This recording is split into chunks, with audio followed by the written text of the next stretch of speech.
રૂપિયા લઈને હત્યા કરનારાઓને આખરે સગપણની શું ખબર હોય? રૂપિયાને સર્વસ્વ સમજીને જ્યારે રીઢા ગુનેગાર વર્ષોથી હત્યા કરતો હતો અને વર્ષો બાદ અમદાવાદ ક્રાઇમ બ્રાન્ચના હાથે ઝડપ્યો છે. શું છે આ સમગ્ર મામલો? કોણ છે આ રીઢો હત્યારો અને કેવી રીતે આ સમગ્ર ઘટનાને અંજામ આપતો હતો? જોઈશું આ રિપોર્ટમાં.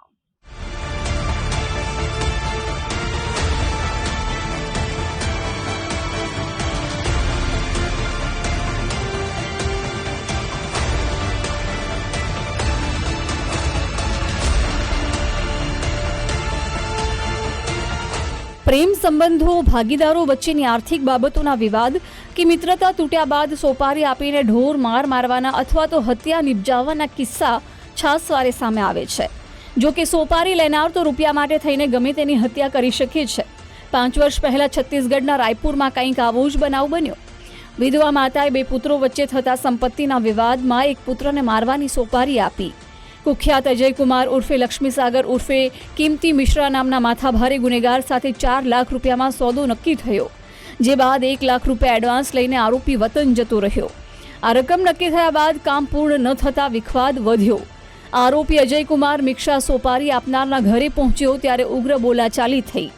આ સમયે અજય સોપારી આપનારા શકુંતલા યાદવને જ ગળું દબાવીને મોતને ઘાટ ઉતારી દીધા, જે બાદ ઘરમાંથી મોટી માત્રામાં રોકડ રકમ અને સોનાની લૂંટ ચલાવીને હત્યારો નાસી છૂટ્યો. વર્ષ 2021માં છત્તીસગઢના રાયપુરમાં થયેલી હત્યાનો બનાવ લાંબા સમયથી વણ ઉકેલાયેલો રહ્યો હતો.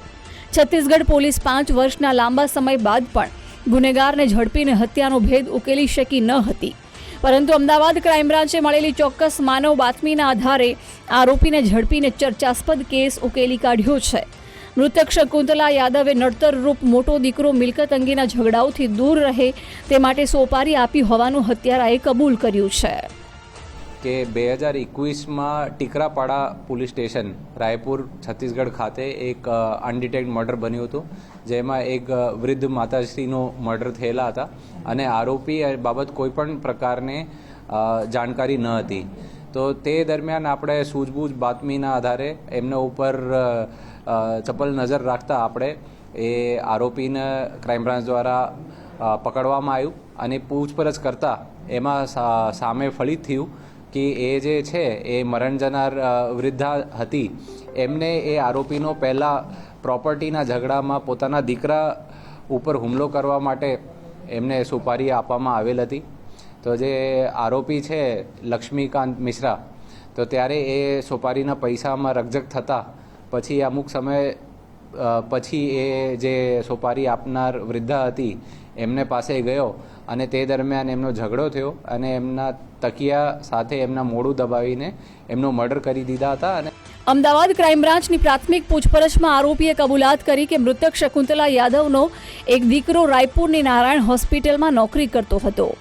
અહીં તેની ઓળખાણ સિક્યુરિટી ગાર્ડ તરીકે નોકરી કરતા અજય મિશ્રાની સાથે થઈ હતી. મૃતક અને તેના પુત્રએ મળીને અજય મિશ્રાને બીજા દીકરાની સોપારી આપી હતી. આ હત્યા સમયે અજયનો મિત્ર કેતન ઉર્ફે કેટી તિવારી હાજર હતો અને હત્યા બાદ ઘરમાંથી 10 લાખની રોકડ અને 30 થી 35 તોલા દાગીના લૂંટીને નાસી છૂટ્યા હતા. આ ઘરેણા ઉત્તર પ્રદેશના કૌસાંબી ખાતે વેચી માર્યા હોવાની પણ આરોપીએ કબૂલાત કરી છે. એવું છે કે જે વૃદ્ધા હતી એમના પોતાના કૌટુંબિક ઝઘડો ચાલતો હતો એમના દીકરા જોડે. એમાં પ્રોપર્ટી ઉપર ડિસ્પ્યુટ હતી. તો એમના જે દીકરા, મોટો દીકરો અજય યાદવ કરીને હતા, એમને સાથે એ માતાજીને ઝઘડો ચાલતો હતો. એમનો પાઠ ભણાવવા માટે એમને હમલા ઉપર, જેથી એ ડરી જાય અને પ્રોપર્ટી ડિસ્પ્યુટથી છૂટો પડી જાય એ માટે સોપારી આપવામાં આવેલ હતી.